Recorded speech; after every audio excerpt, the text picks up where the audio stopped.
The national and the local celebration of VE Day in May to mark the 80th anniversary of the Victory in Europe Day is a moment that should be seared into the national memory. On the 8th of May, the war in Europe ended, the guns finally fell silent, the lights came back on, and a battered, grieving but determined nation danced in the streets. This year's anniversary will be one of the last major commemorations attended by living veterans of the Second World War, and that alone should give it weight.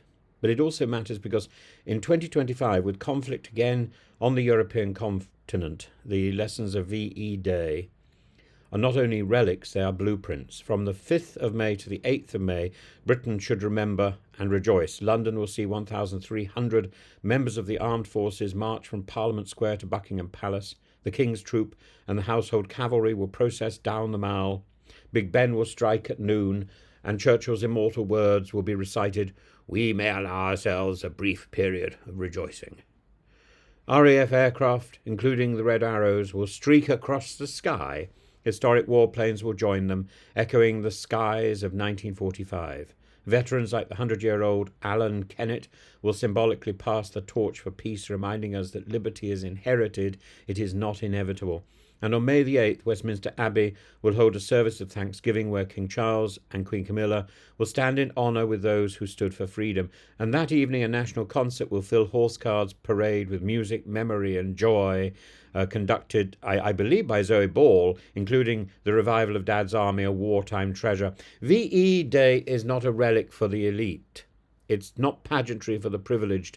It's the People's Day, marking the triumph of ordinary men and women who sacrificed everything so their children, us, might live without tyranny.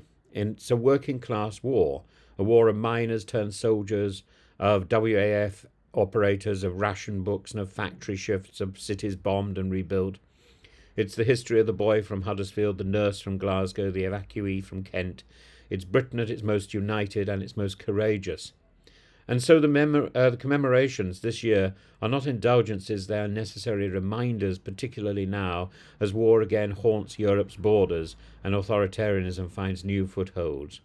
And yet not everyone seems to agree. In Hemel Hempstead, Dacorum Borough Council initially refused to host a VE Day parade. The reason?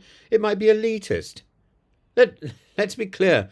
To call VE Day elitist is a grotesque misunderstanding of history. This is the commemoration of a people's struggle, not a patrician's pastime. Councillor Caroline Smith-Wright defended the decision by saying community street parties would be inclusive. But inclusion and commemoration are not mutually exclusive. They are complementary. A street party may bring neighbours together, but a parade reminds them why they are free to do so. And the irony? Dacorum held a march last year to celebrate the council's own 50th birthday. They paraded for bureaucracy, but balked at honour bravering.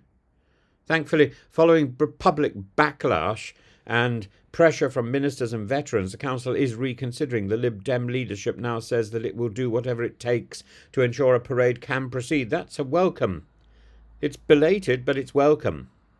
Lisa Nandy is right when she says that this may be the final VE Day anniversary where we hear directly from veterans, when we can clasp the hands of those who marched through Europe, who landed at Normandy, who nursed the wounded, who rebuilt our shattered world. To ignore VE Day now, out of cost or indifference, is to let history slip away, to allow a generation to fade without a proper salute. It's not pomp, it's not duty, it's not nostalgia, it's national memory. And VE Day 80 is not just a date, it's a mirror. It asks, what have we done with the peace that they left us, that they gave us? Have we honoured it? Have we squandered it?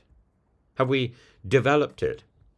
As the red arrows soar over London, as Churchill's voice echoes again, as King Charles hosts veterans over tea, the nation should remember, the nation will remember, and as every garden, village, pub, as every village green, as every pub garden, as every cul-de-sac and parade route from Whitehall to Hemel Hempstead. The task is not to revel alone, but to recommit to peace, to democracy, to the stubborn, heroic belief that liberty is worth fighting for. So yes, we should raise a glass, but we should also raise a standard. The torch of peace is being passed to us, and we shouldn't drop it.